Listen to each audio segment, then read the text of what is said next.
on episode 109. We are just rolling here, and I just want to get right into it. So we're going to roll the intro, and we'll get to talking.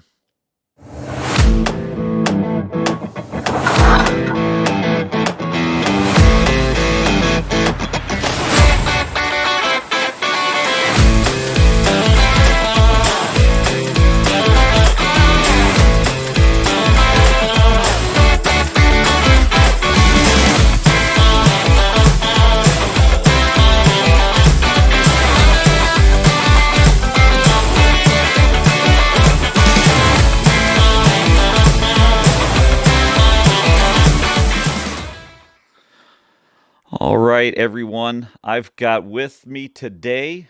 Wow, I'm on the other side of the screen here.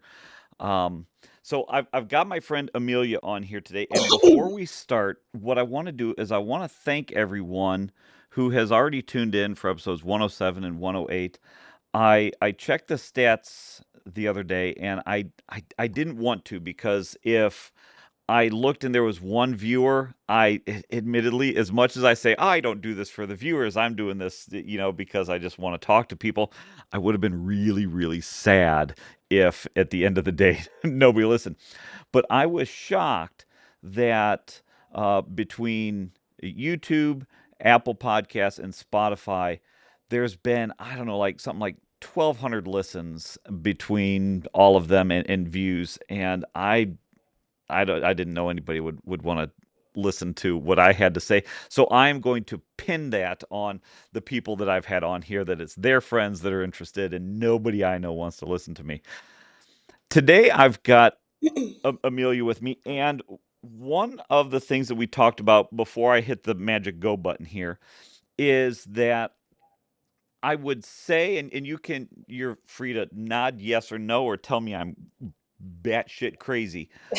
I I I say that we are friends who don't know each other. And I think that's probably an inaccurate description. So through all of my political work, I've just met thousands of people. And what happens is, as Amelia, we were talking, you're everybody's tagged in a picture, or you go to the same event. So it's, you're there, you click the follow button.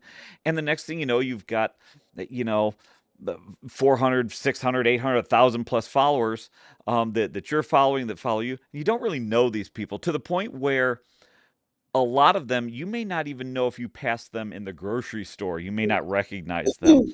And so I think that's what happened with us. And then just through social media, you follow people's stories. You are, as I was prepping the audio for here, I saw this on the camera. And I just think you just like being on your phone. You're on social media all the time, and you are not afraid to share everything and anything that's going on. Your life is pretty much an open book on social media, which is why I thought she'd probably say yes to a podcast, because I mean, hell, all you got to do is go onto your Instagram, which is Amelia Fair 22, and follow you there. Um, so that's how I know you, is just again, a handful of events. I think, political dinners, and things that are boring enough when you're there that we have zero interest in talking about them here, because they're just awful. But you recently, you were in Indiana, you were a Hoosier, and then you moved to Georgia. That's been a big thing for you. Um, and there's three things that I really like to cover today. Oddly enough, all things I'm interested in. Politics, I just want to talk about how you got into that. But one of my favorites, Disney. I can't remember the guy on. He's on Daily Wire, just one of the commentators, and he said there's something wrong with Disney adults. To which I say, I've got no time for that. We No. go, we go at least twice a year. It's a lot of fun. And then something that you're very honest on is, um, I want to call you a health warrior, but if you've got some other name for it, I'm perfectly willing to listen to that. Um, so I'm going to get into it here. Politics. How did Amelia get into Republican politics in the state of Indiana? It's actually really funny. So I started with Senator Todd Young's campaign 2015. I was 13 years old. So and I didn't even I didn't know politics or anything about politics. Both of my parents aren't political, and their opinions are not Republican when they are political. So, but they're very open about that. God bless them, love them. So I thought Marco Rubio was cute, and so Hey, I.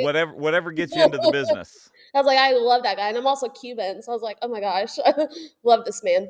So I thought he was cute. I had my eighth grade history teacher at the time. His name's Ray. I'm still very close with him and his family. And we would just talk about the presidential debate or debates and the campaign and everything going on. I didn't know much other than I thought Marco Rubio was super cute. I still have his Marco Rubio for president shirts and still wear them to the gym. But anyway, so I needed volunteer hours in eighth grade for the National Junior Honor Society, and my friend, her uncle was Josh Waddell, and he was young at the time too. He was 17, so he was interning on the campaign. And she was like, "Well, my uncle is always needing people to knock doors," and I was like, oh, "Okay, for what?" She was like, "I don't know, some guy named Todd," and I was like, "Okay, cool." Well, so I messaged him on Facebook, and I was like, "Hey, I heard you need door knockers," and he was like, "I do." He was like, "Where are you from? Who is your representative? Who is your city councilman?" And I just said, I think it's some guy named Todd. And if you've worked on campaigns, you know, you take about anybody that is willing to knock doors and you don't ask questions. And he was like, okay, great. Yes, if they're mobile and willing to do it, I mean, the amount of times that, as I've been a candidate a couple times. I've Mhm, been reelected a few times, and it's tough to find people. So yeah, when you get mhm. someone message you that says, "Hey, I've got myself and my friend." I think one cycle ago I had some cousins who were just like, "Yeah, it's a nice day. We'll come walk with you." I was like, Yeah, "I will buy you pizza. I will buy whatever you need. Please walk for me." yeah, And so yeah, I can see how you got roped into that. yeah. And it just, so I got, I went to one Super Saturday, and you know, it was a big race. This was after, so I guess it would have been 2016 because this is after the primary. So he's running against Evan by. Um, my mom dropped me off at some like rinky-dink county GOP headquarters. Didn't ask questions. I still give her a hard time. I was like, "Mom, like you really just like left your kid at this like rinky-dink headquarters and was like, see you in 12 hours."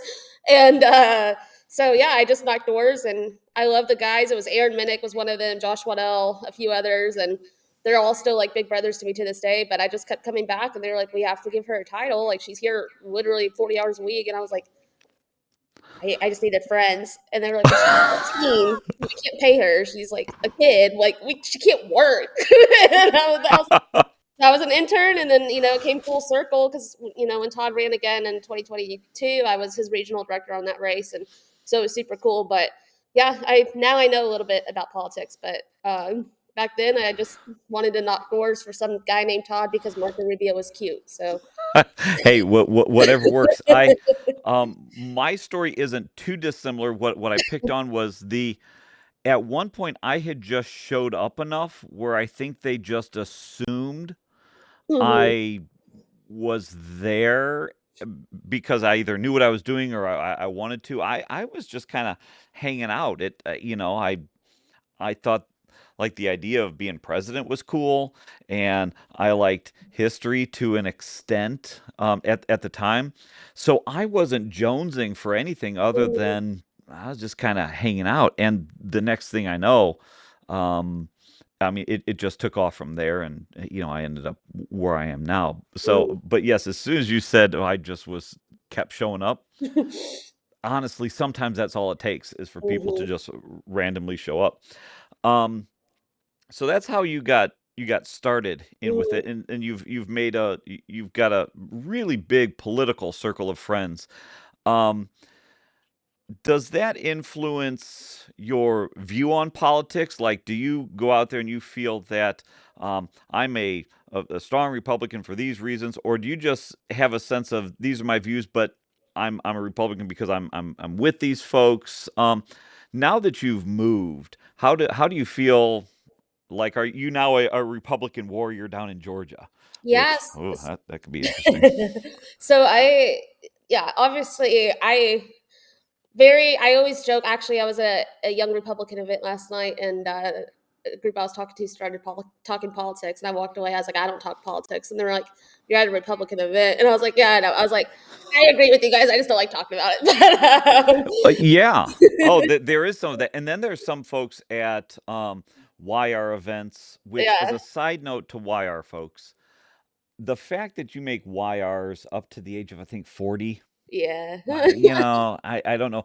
And up here, oh geez, I'm gonna get in so much trouble for saying this.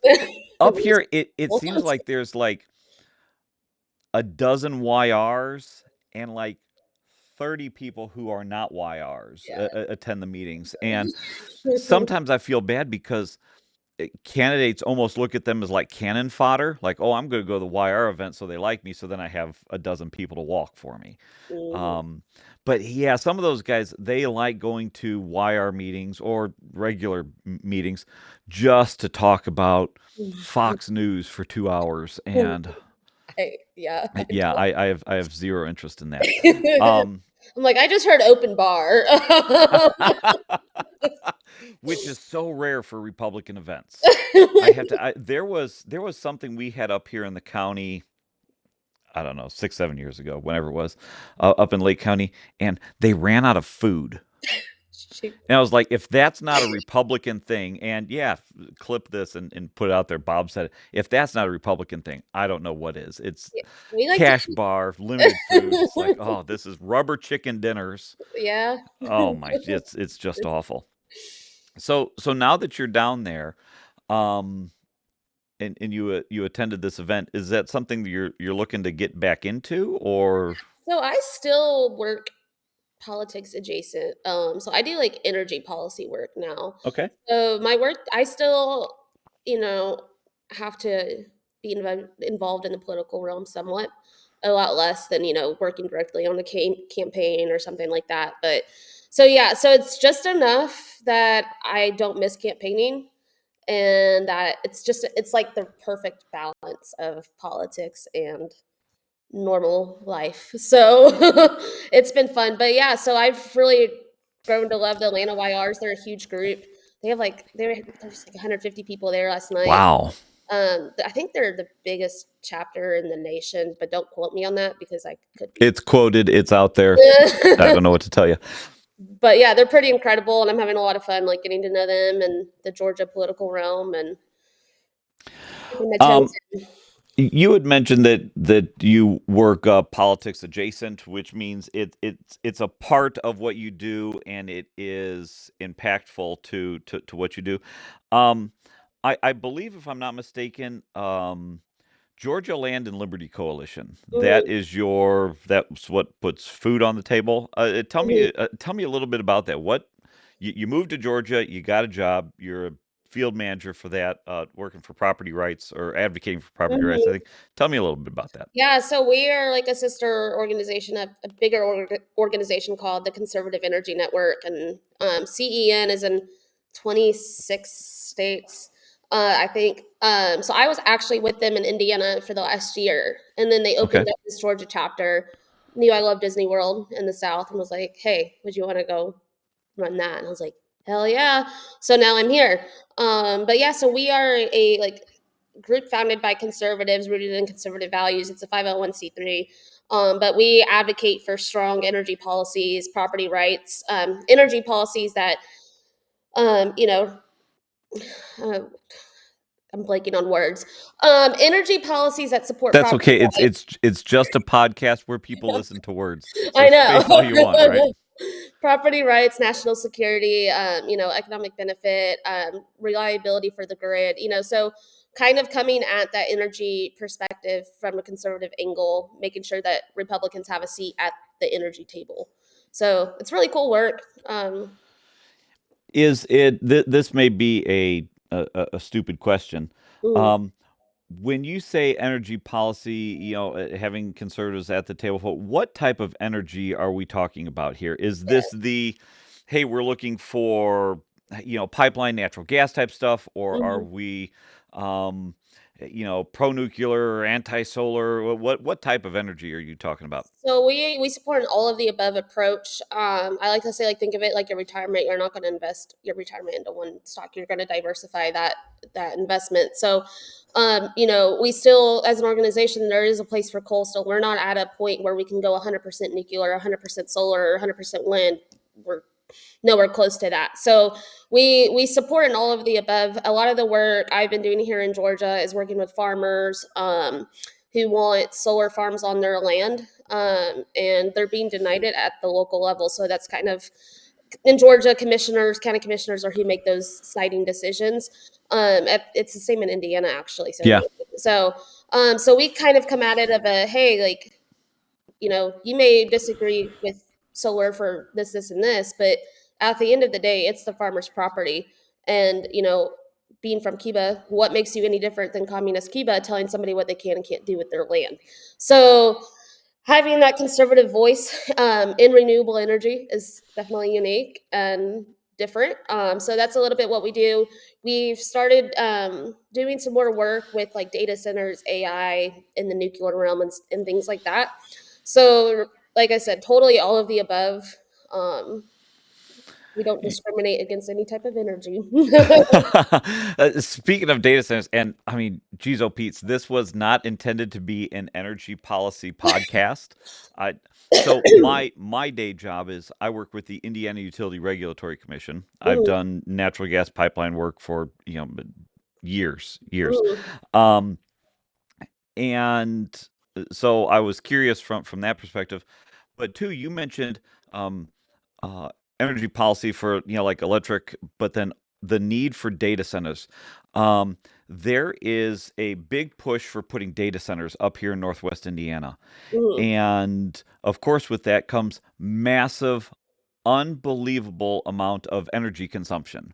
mhm, And so you have these developers and property owners who they have fields that can support mhm, um, uh, the warehouses, the data centers, and whatever type of energy, whether it be wind, solar, or some type of cogen something, um, and they're running into politicians who say we don't want that because we don't like how it speaks to conservatism, maybe as in, mhm. oh, solar's bad. Well, solar's not bad. Again, like you mentioned, there's no one solution for everything. Right. And so I do have one question on the farmers with wanting to put up solar farms or wind farms, whatever it may Mhm, be. Because I don't know, this is just something that I think I've heard at some point. Is that because there's more subsidies. They can make more money off of leasing their land for a solar farm as rather than they would using it for agriculture.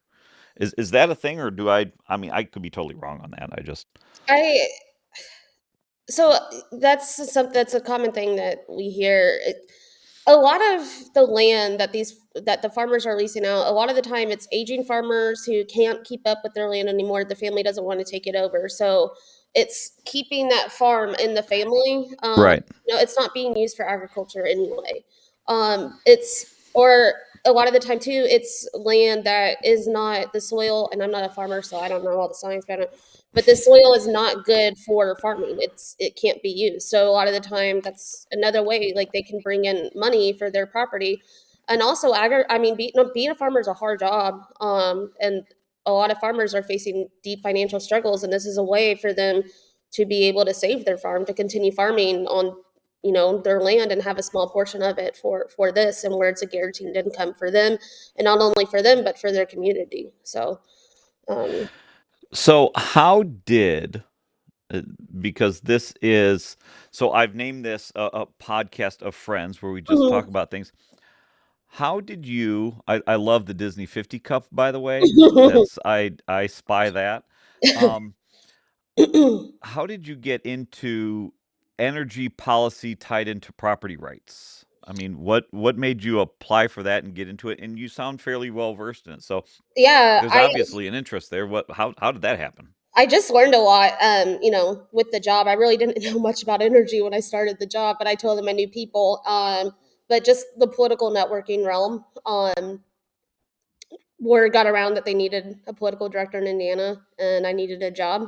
So And something that's a how it little, works. yeah, something a little more flexible and hybrid to where when I'm in the hospital a lot, I can work from the hospital. The My doctor said the last campaign I did was the last one. They were like, it was too much. You need something that's a little less physically demanding and a little more flexible. So ran into this and have loved it, and just kind of fell into my lap, fortunately. That's also Um, I did not know that whatsoever, and so yeah. now I'm just I I guarantee you at some point in the next couple weeks I will send you like 14 text messages just because I'm interested in it.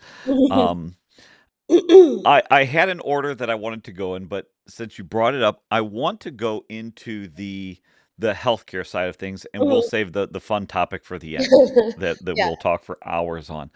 Um,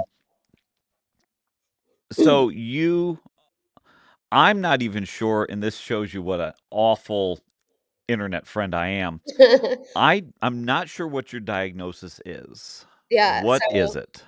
cystic fibrosis is the primary Okay, diagnosis. and so tell me about that because I jokingly said, almost said teasingly when we were saying, you will post, a picture of you, I don't know, going to Disney and it's 100 degrees out and you're all this stuff, and then you're moving and you're meeting friends, you're doing all these things, and then the next picture is of you in your house with an IV bag that you're just holding, and I don't want to say self-medicating, but you're doing this at home. And it's like, wow, so this person has so much experience with it that they're just like, yeah, here's the bag, go home and do your thing and come back later. Yeah. So what is cystic fibrosis? It's not a pretty disease, and it's really a lot more simple than people think. All it is my your mucus is super thick, and it blocks literally everything. So, I mean, I'm sure that's not what the scientist definition says, but that's what it is. It's just thick mucus. Right. And you would think, well, just thin the mucus. It's not that easy. But so it like specifically with the lungs, it causes frequent infections, bacterial and fungi. And I got like four right now, I think. I don't I know. was gonna say you just posted where you're like, oh, they, the cultures came back, and you listed some things, and it was like, wow, that looks like some listing on a mushroom farm or something. I mean, I don't No, know. I was my boss said that when I sent him the results, and I was like, "Well, maybe that's why mushroom farmers are, like, struggling this year because I have or hunters because I have all the mushrooms in my You lungs." you have them all. You have them all. Yeah. So yeah, it causes the frequent infections, and with the mucus being thick, it can't for a normal person, these infections a lot of the time aren't you won't even know you have them, but for somebody with CF, it eventually kills you. So, your body's unable to clear them, and it causes severe scarring, damage, blocks the airways, which is why you have difficulty breathing, increased cough. With the digestive system, it blocks your enzymes from releasing, so you can't digest anything. The pancreas is totally clogged, which caused my diabetes. Um, Somehow it caused arthritis. I still don't understand the science behind that, but it's a thing, and I have it now. And it's because of CF. So it literally the mucus just like blocks. It's like a patrol border agent. Like it's just like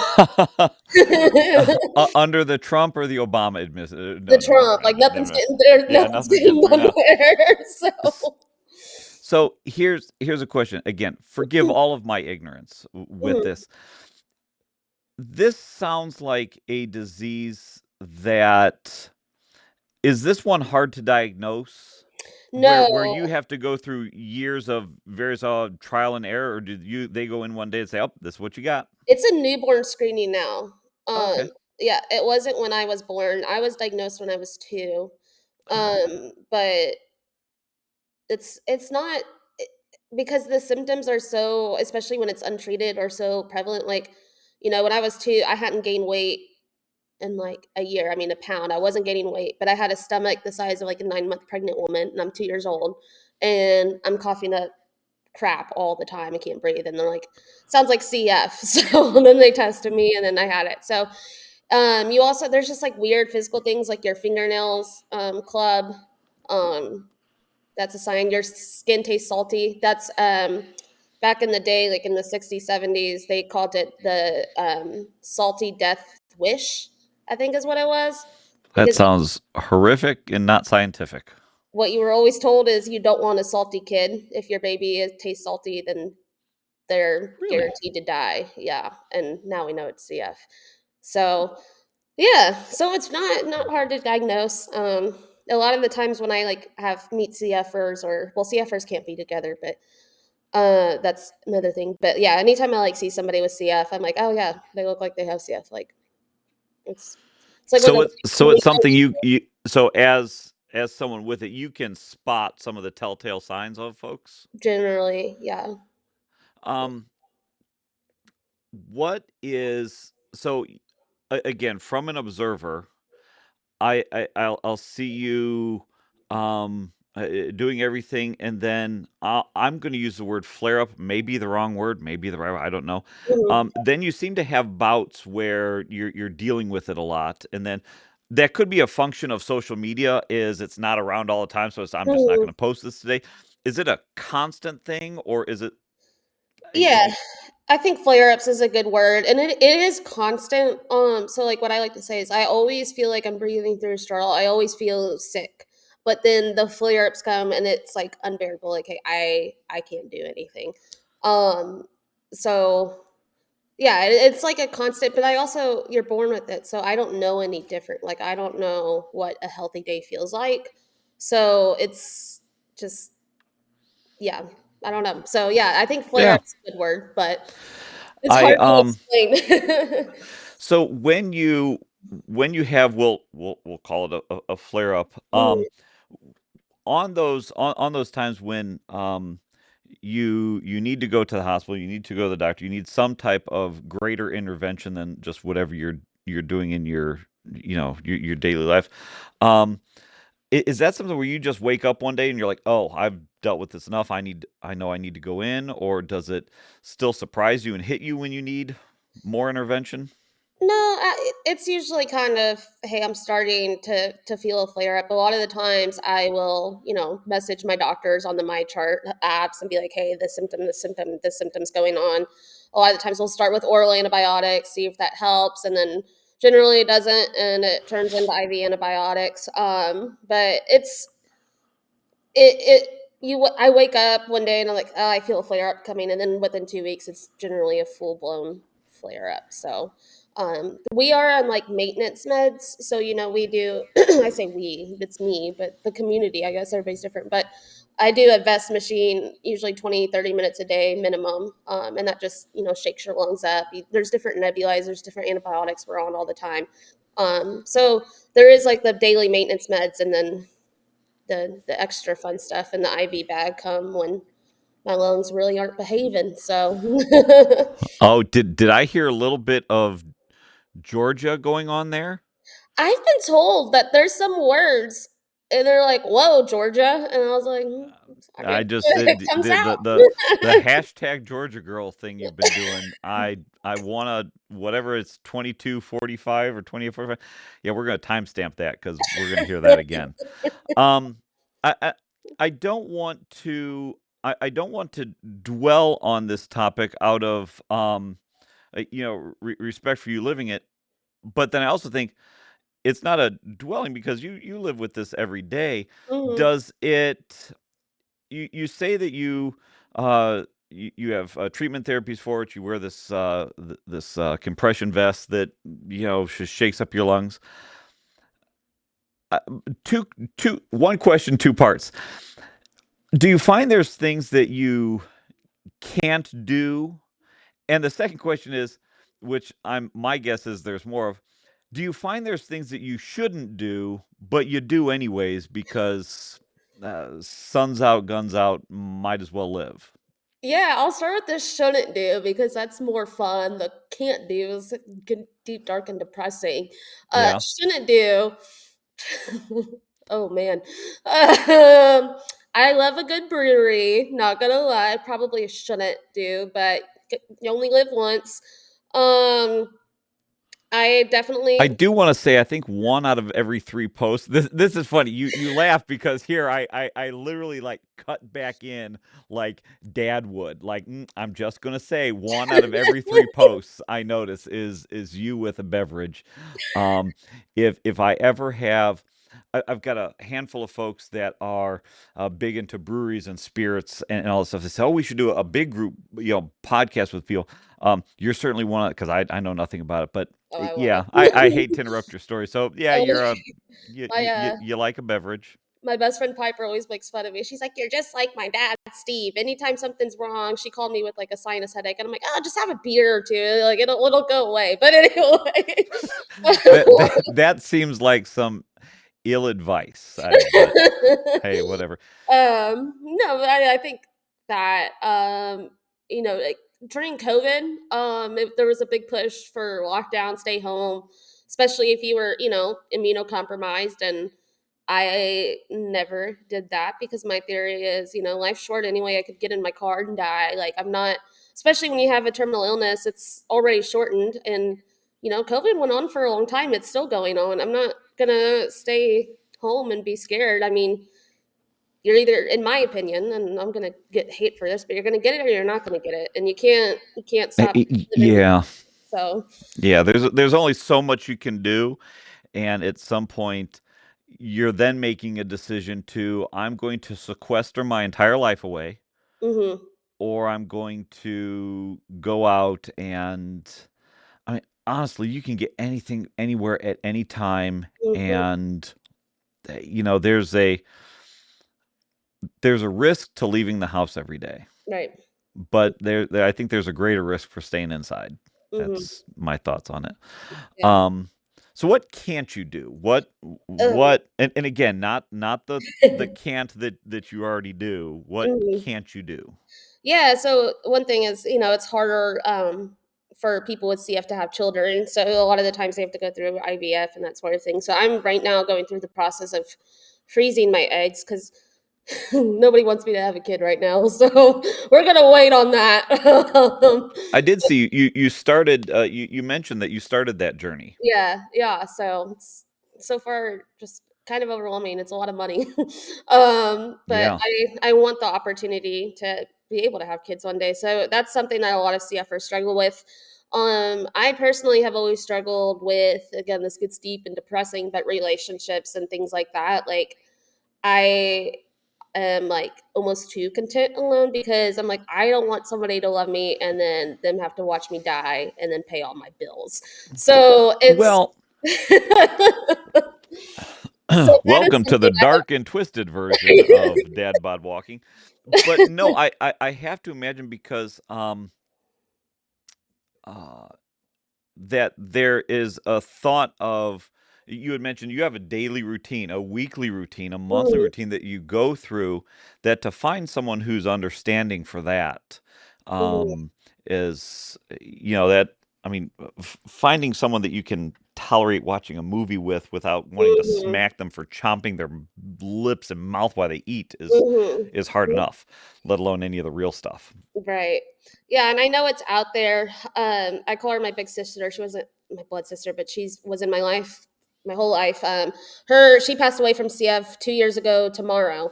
So, but her husband Roy, I still love him to death. Talk to him all the time, and they were married 30 years, and he was the reason that she made it to 52. He advocated for her like crazy, loved her like crazy.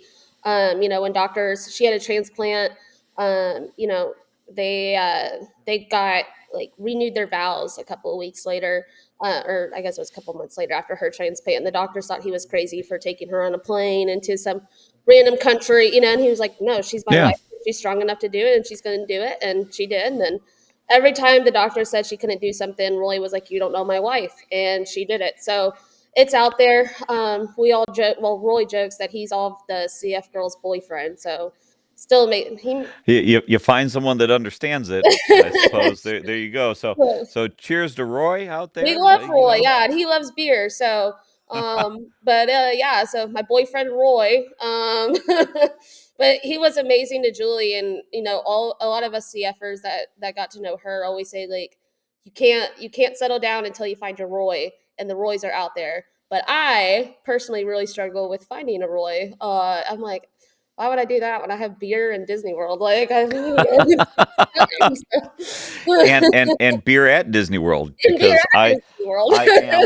I am I will say significantly older than yourself. I can remember a time when there was no beer at Disney World. Those are sad So times. those were the dark times of Disney World. Um so I I guess the ginger question to ask about this, and I don't mean, errant redheads out there. I mean the to gingerly ask is Mhm. what does I mean, it sounds like the prognosis over a long stretch of time is not good. Yeah. Um, what does that look like? For future planning, is this something where people live with it to a ripe old age, they just manage it, or is there, hey, at some point there's a hard stop on this? And I only say that I know that sounds awful. I say that as someone with a condition that without transplants and mechanical things, Mhm. there's a hard stop on what I Mhm. got. And nobody wants to talk about that, but there's a reality to it. So what does living with CF look like down the road for you? Yeah, so the life expectancy when I was born with CF, and I think it was around 14 or 15. And they do the life expectancy based on when you were born because obviously, with progression and scarring and things like that, it becomes harder to treat even with the newer medicine. So, but if you're born today with cystic fibrosis, I think the life expectancy they just raised it to 51. So Okay. it's still, I mean, it's way better than 25 years ago, but it's still young. 51 is still young. I'm like, that's not to age my parents, but that's 6 years younger than my parents are, and they have a 16-year-old son. So, Yeah. so it's we still have work to do. But what? Do I had a question and it escaped me. Um I don't know. Maybe this is a part that I'll edit out. Probably not because it is whatever. Um, but there is something about it. I don't want to say um, that hangs over my head at all for Mhm, me, though I do look at Liam and he's 9, and I mhm, think, oh man, I was blessed with extremely young parents. mhm, Um, so what I have, my grandfather died at 55 from mhm, my mother who just passed away this past November. She just turned 64, and so it's like you said, it depends on when you were born and when you get treatment. My grandfather died so young because they didn't have the treatments mhm. in the 80s that they Right. have now. And so for me to say, oh, do I only have until my 50s, early 60s? No, I'm being treated. I was started to be treated in my 30s where they didn't have some of that stuff. So um, it is like I said, it kind of looms over you occasionally, but every once in a while it's like things are different. Yeah. I'm not going to let some study done at John Hopkins in 1998 dictate, oh well, this is my life path. I'm Yeah. just going to do my thing, and we'll see how it goes. Yeah. So, speaking of doing your thing, what I love following, and I am entirely jealous of how often you go there. Disney. I love Disney. And this is where I'm just going to fanboy about Disney for a little bit. Um, we have, um, I don't even know how many times I've been there. So obviously now that you're in Georgia, you can, like roll downhill and get there. I was born and raised in Dyer, Northwest Indiana, but still, I think we're certainly in the high 30s Mhm, is the amount of times that we've gone. Um, Uh, uh, Becca, we went there on our honeymoon. She had never Mhm. been there before that, and for someone who had never been, it was, oh, let's I want to experience Disney World, and for me, I was like, oh, I've been there, a million times. It was just old hat, but that only lasts a second. I could go back every single time and just have so much fun with it.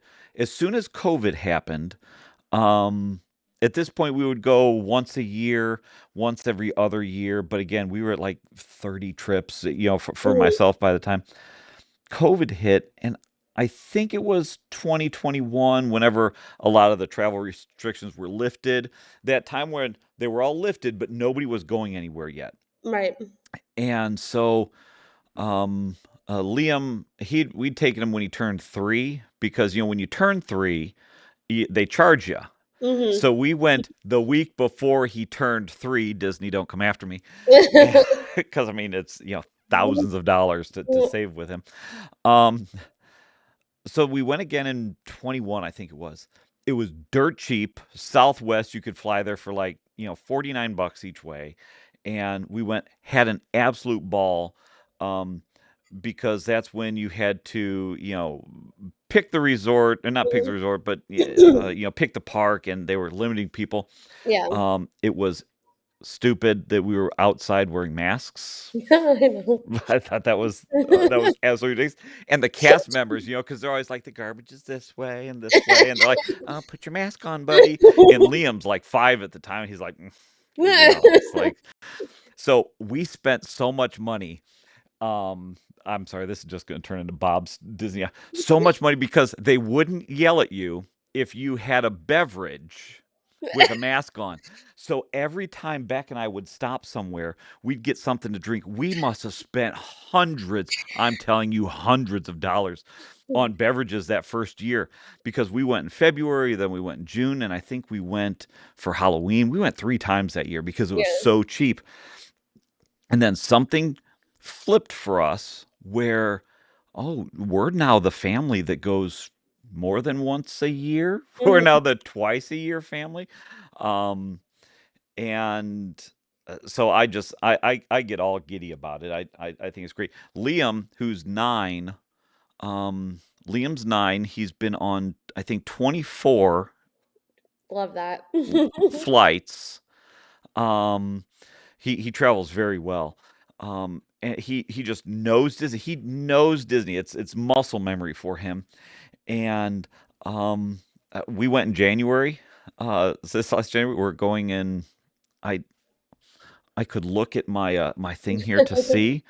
Um, geez, we go all the time. So while I'm looking at this just for fun, what got you into, because you go all the time. I mean, I must think that you must have some friend down there that gives you their Florida resident pass because you're there all the time. I wish. I just have the Incredit pass, but I like that pass because the Florida resident pass has the blackout dates and stuff, and I don't like that. I Oh, wouldn't. Yeah. So, but it was my Make a Wish trip when I was 4. okay. So going back is like a little reminder of I'm still here and I love Yeah. Disney. But I also I don't know. It's just like it's like a little escape. Like that's like the only place I can go to and really not think about anything and just be alive and a kid again and have a good time. So 55 days. I love 55 days and counting it. down the seconds there. Well, that's so this is an obnoxious trip. We're going down for the Magic Kingdom for Disney World for a couple days, Mhm. Universal for a couple days, and then we're getting on a cruise for a couple days, and so Well, it's slightly obnoxious, but I mm, don't care, whatever. it'll be fun. Um, it will be. So that's awesome that that was your Make a Wish trip, and then you Mhm, got bitten by the bug. mhm. Um, what do you say to, and I had mentioned this when we spoke before. Um, oh my gosh, I can't remember his name. He's on Daily Wire, Is it Ben and he's no, it's not Ben Shapiro, was it? no, he didn't say it. Was one of the hoity-toity Oh, is bearded it the guys who, one that, does the "Am I a Are You a Woman?" or whatever that is? I think, yeah, I think What's I his think that was name? him. Oh, I don't know. I don't know. We're gonna sit here in silence, and I'm not gonna edit this out. The viewers are just gonna have I'm to gonna sit look there it up because I and listen to it. You look it up while I share. There's this clip out there of going where he says that Disney adults, it's a mental illness, and uh, first off, for my conservative friends out there, my Republican friends who say, Matt "Oh, Walsh. you shouldn't go to," yeah, Matt Walsh, who say, and I like all of his stuff, but he is dead wrong on the Disney adult thing. Agreed. Um, Now there are some Disney adults out there that do look a little goofy, but I tell you, if I'm at Epcot that day, I'm most likely in my Epcot shirt. I don't know what to tell you, and I have no problem with that.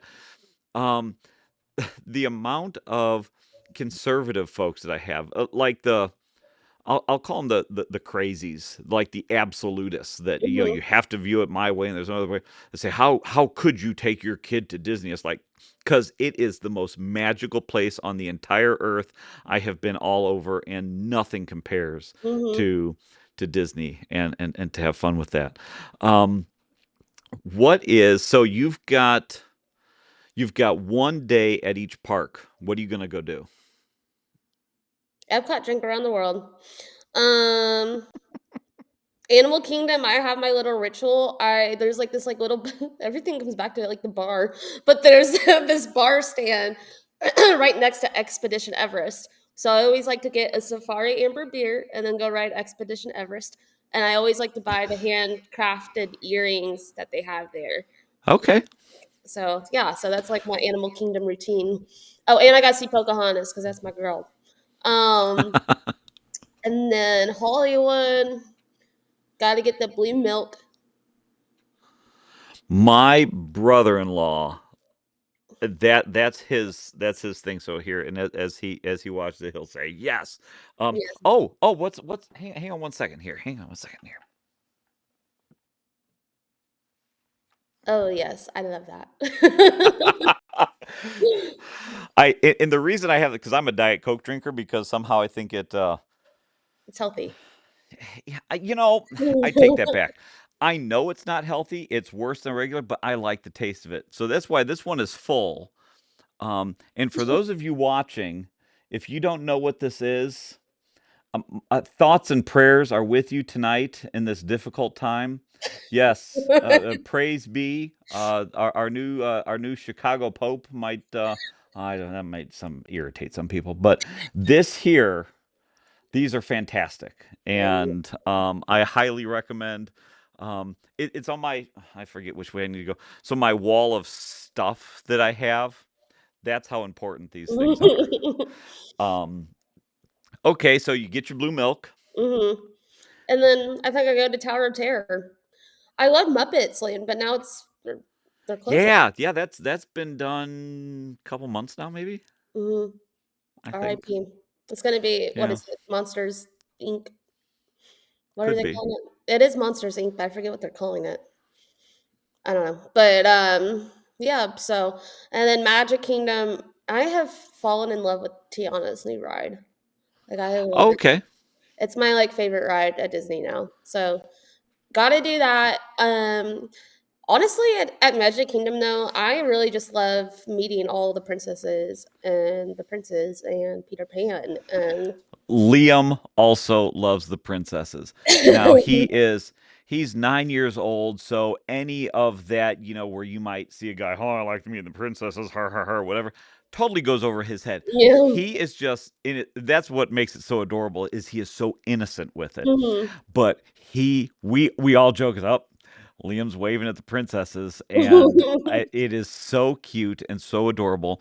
Um, I would love to find one of the characters to do a podcast with because I have to imagine they have just some incredible stories, Yeah. but not just the ones where we think of the yeah you got the princess had the handsy guy Mhm. or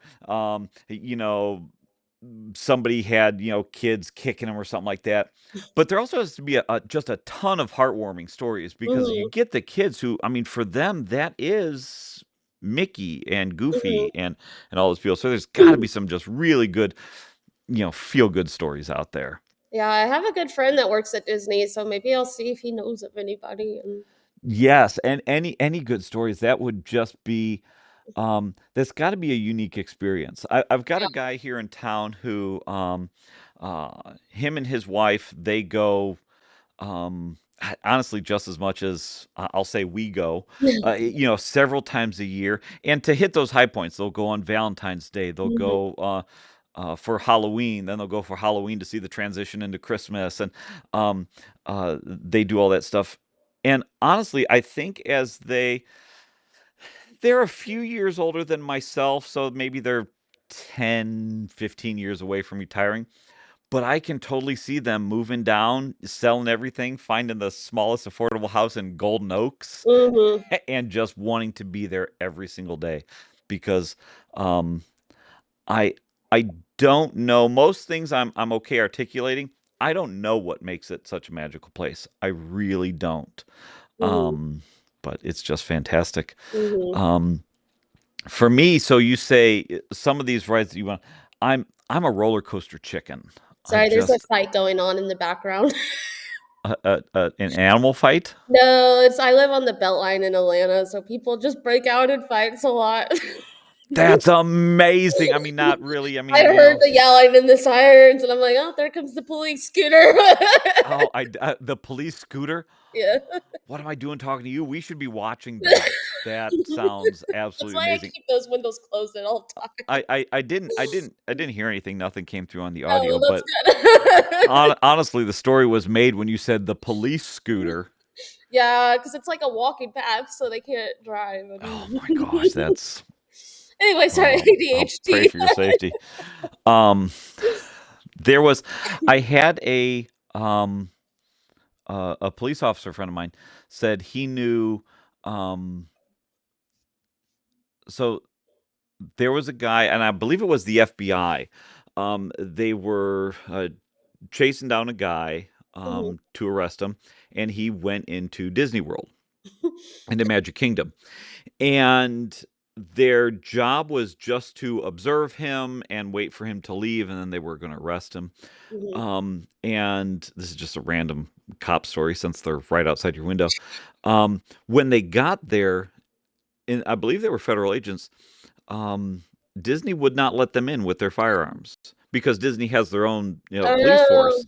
yeah, like the And so there was this whole consternation of, you know, who had authority to go in there. Um, Fast forward, the guy comes out and they arrest him and they said, why'd you go there? And he basically said, I knew you guys were going to get me and I knew I was going to go away for a long time, so I just figured you wouldn't arrest me here and I'm going to go have fun in Magic Kingdom my last day. I thought, wow, that's some planning there. that's Um iconic. I know, right? So I'm not much of a roller coaster guy. Um I'm I like the food though. I am perfectly fine with um Liam's an adrenaline junkie and he'll go on roller coasters with my brother-in-law, his uncle Jake. They'll go do all that stuff. I'm perfectly fine saying, "Leave the cart with me, leave the stroller, leave all of it with me. You guys go have fun." And then while they're waiting in line, which is lightning lane cuz I mean, what are we, rubes? Yeah.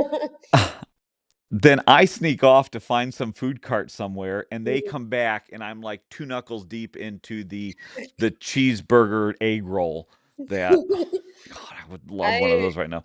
But that's what I do. So I tend to eat while I'm there. Um, I like all the classic rides. I just don't I'm not big into roller coasters. I I'm I don't big love them. baby, I I guess. get sick on them now. But I have similar stories. I always like to take my friends for their first trip. So I took a couple of my friends back in December, and they were both like all into the rides. Like that was their thing.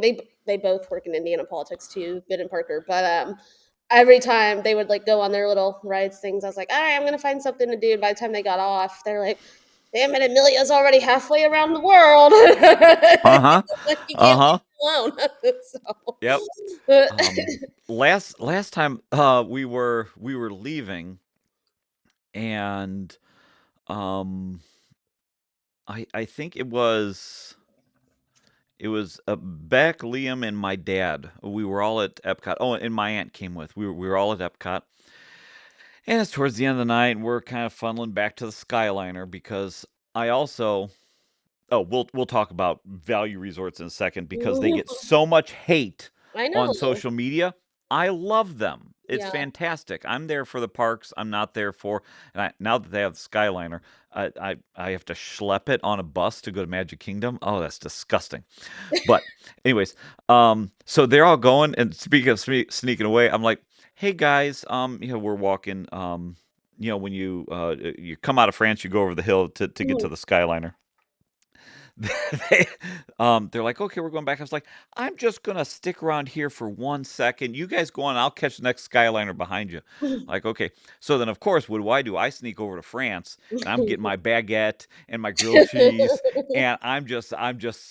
So now they're gone. Everybody's gone, and I'm just fat, dumb, and happy walking around. I've got this big baguette and this grilled cheese and a Coke under my arm, a diet under my arm, and yes, so I will absolutely sneak away and just eat like crazy. I have a renewed love of Epcot, and this is why. For the longest time, Epcot was at the bottom of my list.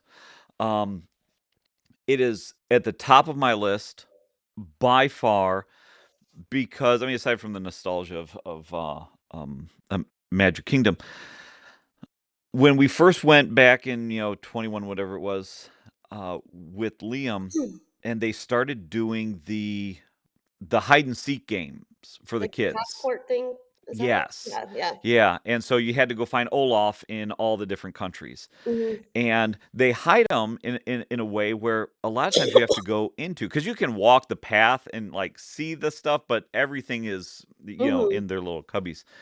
And so and again, we'd been there 30 times, and it's like, "Wow, we never knew this stuff was here," because it was almost like we had a forced lap around. They have enough food kiosks up front where you could say, "Oh, I got my fish and chips and my beer, and Mhm. I, moved on to the next one."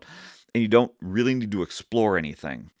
Um, but we found a renewed love of Epcot to where now we go so often that we only go for like 3 days at a time. So we Mhm. often we have to ditch a park, Mhm. and it's Animal Kingdom most of the time. I Mhm. don't know, it says something, but Epcot is always on the list. Yes. I And I don't know. So we're only doing 2 days at Disney, 2 days at Universal. Magic Kingdom's one. Oh my god, I don't know what our other day is. Might be Hollywood because I think the kids want to do That makes Slinky sense. Dog, some of the Star Yeah. Wars stuff. I mean, I clearly want to do all the Star Wars stuff. Yeah. But I think that's what it is. So, That's that's anyways, those are my Disney thoughts, and I am forever jealous of because I have seen you on oh, it's Wednesday, so here I am. It's like, what the heck, man? I got although I mean you're young and no kids, and you can yeah. you can be a flight risk and I and might head down actually go there. next weekend just because I might have off coaching for the weekend, so I was like, "Oh, I might go down to Disney World for a couple of days." Coaching. But before I get into, because I'll start wrapping up here. I don't want to take all of your time. Um, Coaching. When you were here before, I think I saw you. Did you do a lot of swim? Is that what you're coaching? Mhm, yeah, so I've coached swimming for a long time. I've been swimming since I got diagnosed with CF, so since I was 2. So I swim on US Masters now, and then now I've started coaching at a country club here in Georgia, in Atlanta. Okay. So We I always like just kind of floating around in the water, but when I had Liam's adopted, so I didn't have him. We went and gotcha, picked him yeah. up. That sounds awful, but anybody who knows me knows He's that ready. I I like making jokes about it because then I like to talk about it. It brings the Yeah. topic to the forefront because for some reason, adoption is still this weird taboo, and I don't know Mhm. why, but Yeah. it is. Um, so we thought that Liam had, uh, we just thought it would be good for him to go Mhm, swim. And there's a place called Aquatots up mhm, here, and we've been going for years, up maybe 5 years now for them. They are so good. For Liam, maybe some people they're a little pricey for maybe some mhm, folks. Maybe they don't offer everything that other folks need, but for what we need, they're mhm. absolutely perfect. And um, I feel so comfortable with Liam, say, at the pool at the resort, the value resort. Oh, I want to get back to that. Mhm. Is that he can go swim, and Mhm. he's not. I don't care, and I know other parents that are terrified of their kid walking across a puddle. Mhm. And so to teach kids how to swim and water safety and all that stuff is so important. Mhm. Next week, just to speak on that, they do this water safety thing like twice a year where the kids, you don't come in your swimsuit, you come in your clothes and they push you in the water. And it's like, okay, what are you going to do? Mhm. And the first time I heard that, oh, I was terrified. I was like, you could do what to my kid? Um, but now I think it's fantastic, and so that's awesome that Yeah. you teach swim. Um, there's so many threads here. We'll wrap up swim. What made you say, "Hey, breathing may be an issue at some point. I'm going to go swim"? I mean that I imagine that's not a therapy, but I don't know. Maybe it is, or was it Yeah, just something the you were doctor interested in? said it's the best exercise for your lungs, so Really, yeah, I always make the joke, I'm like, "I can't breathe out of the water, so that's why I'm such a good swimmer because 'cause I'm used to not being able to breathe." not being able to breathe, anyways. Yeah, like, but yeah, they say it's the number 1 exercise for your lung, and I mean, growing up, like, until I hit 15 or 16, I was pretty I mean, for having CF, pretty healthy, I didn't have as many hospitalizations, and, it's when life happened and you have to be an adult and balance it all, and you can't focus all your time on swimming 4 hours a day and treatments 2 hours a day that I got sicker, but Yeah. it did wonders, and it's still doing wonders, so Well, it's that's awesome. I, yeah. I I do want to, before we wrap up, I want to go back again. I'm not going to edit this because this is what it is. So for people watching, we're going back to Disney for a second. So I'm I'm on Instagram all the time. Instagram is better than Facebook. I just do kind of Facebook for politics stuff. Mhm, Um, but there is so much. So for all of these influencers out there that are like, "Oh, we're big and bad," and I take my phone like this, and I'm walking around Disney like this all the time, which is irritating to watch. mhm, All the time, they are shitting on the value mhm. resorts. Like, "Oh my god, you would stay at All Star Music?" Or, "Oh, Art of Animation pops out. How could you? Do you hate your children? Oh my god, do they offer, food stamps there?" And I tell you, once or twice, during COVID when everything was cheap, we decided to stay at, on our honeymoon, we stayed, um, at, Coronado, I think. Mhm. She Yeah. will watch this, and in a week or so, if I have a black eye, it's because we didn't stay at Coronado, we stayed someplace else. I can't remember. But we stayed there. We went back during COVID because it was just super cheap. We thought, we'll try it. Um, I do like the Caribbean Beach Mhm, resort. We would stay there again 20, 30 years ago when it was something different, when they really didn't have value resorts. mhm. But now, and I don't know, maybe you're a bougie Grand Flirtian type, but what is wrong with, you're on Instagram? I'm sure you watch these people. Oh, yeah. Why is there so much hate over my value resorts? People just like to make themselves feel important and better than somebody else, I think is what it is. Because I agree with you. I love the value resorts. They're great. Like, there's nothing wrong with them. I like when I go with friends, we always stay at value resorts. Sometimes if I'm on a solo trip, I'll stay at the bougier ones just because there's more like bar options. Again, come back to my drinking. Bar options, dining options, and just like more things to do by yourself as an adult. And Okay. I don't want to go to the parks all day if I'm going to be there for like 4 days by myself. So I like it then.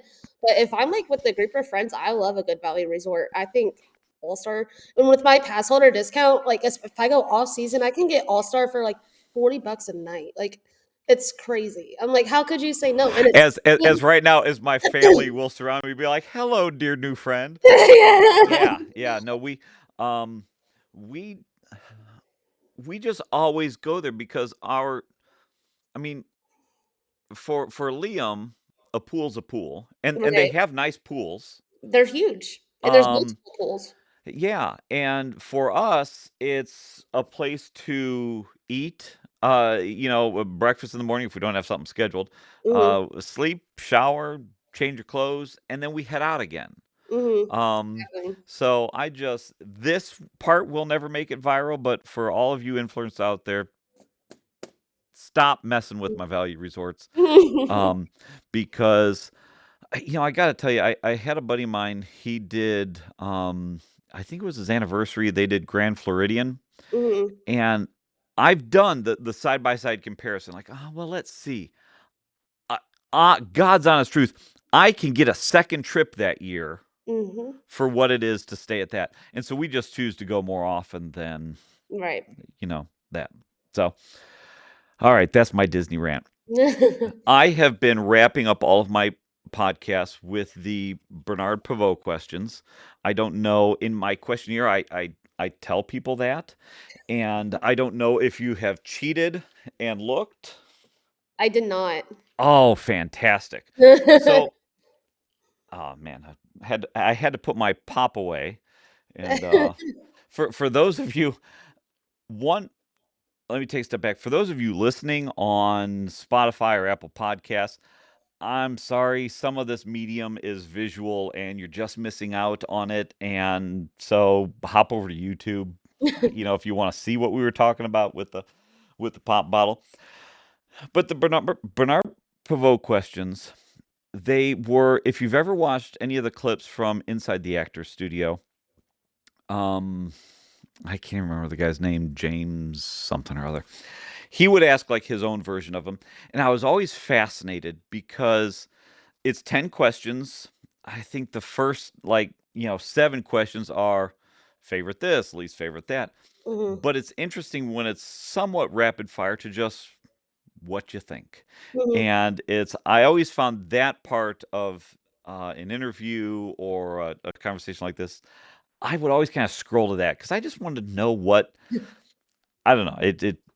To me, it tells a lot about a person. So no pressure. So I'm going to ask the 10, then I'm going to wrap up, and we'll get you out of here. And my guess is Liam's going to be hungry here shortly. So, first question: what is your favorite word? Shit. What is your least favorite word? No. Yeah, I hear that a lot. People are often defiant on that. What is your So the Bernard Pivot questions came around the 60s and 70s where drug use was prolific. Mhm. So when I ask this question, I'm not necessarily asking you to out yourself, but what I will say is, what is your favorite feel good drug? And I have to preface this by saying, for me, sometimes it is just shame eating a Fannie Mae candy bar in the car and nobody knows, and whatever. So, what is your favorite feel good drug? Microwaved nachos are my guilty pleasure with Wow, a cup of that milk. with what? A cup of milk. Okay, we're gonna unpack that some other time. Yeah, we don't. Okay, okay. No, no, no. These are your questions. I don't want people in the future thinking, "Oh, I can't answer them honestly." Microwave nachos and milk. Yeah.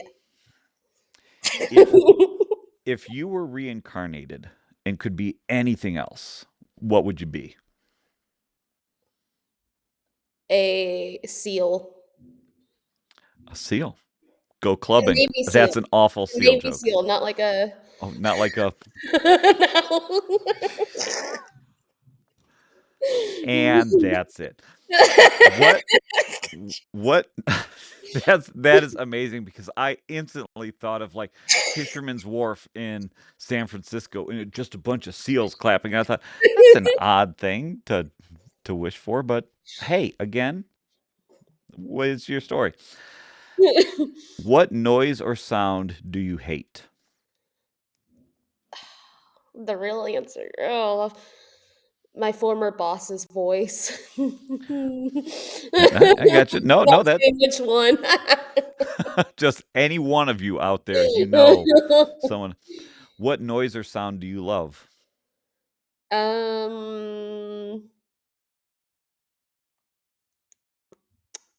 the sound of milk pouring into a cold glass.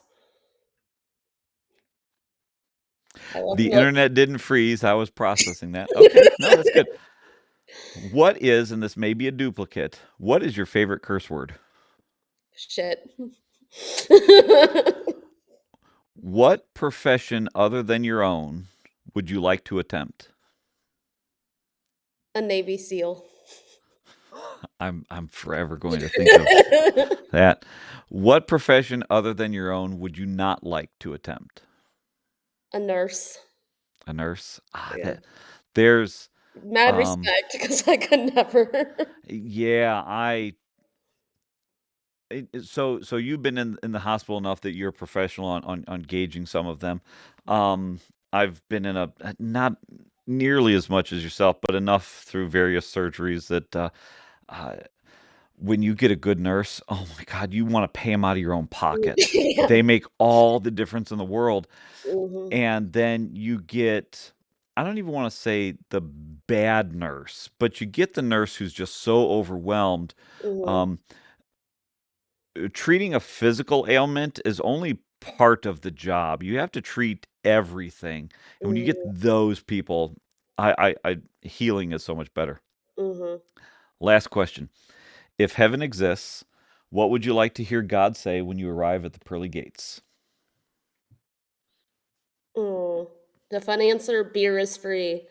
The correct real answer, just why people are sick. Tell me why. And on that note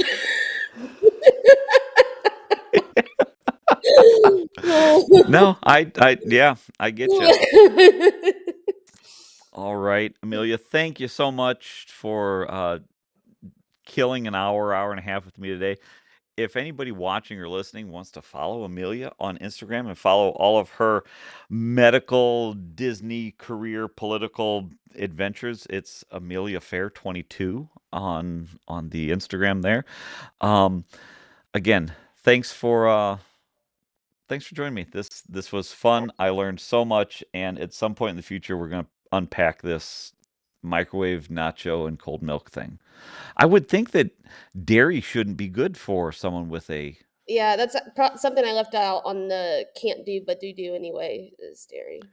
yeah, I'm a yeah, because dairy girly. I just think the first thing we do when first thing I do when I'm sick, first thing we do when Liam's sick is no milk, and Liam and I can go through a gallon in 2 days. We're Actually, just quick funny note, Lieutenant Governor Micah Beckwith visited me in the hospital back in November when I was in kidney failure, and he witnessed with Josh Waddell. I went through like 15 pints of milk in like the hour that he was there. Active kidney failure. All I wanted some milk. well, God bless him. yes, yes. Again, thank you so much for your time. I'm going to play us out of here. All right, everybody, have a good one. Like, comment, subscribe. Um, Apple Podcast, Spotify, YouTube. Do all the things that you do for everyone else. Do for me. I really appreciate it. Thank you very much. We will catch you next time.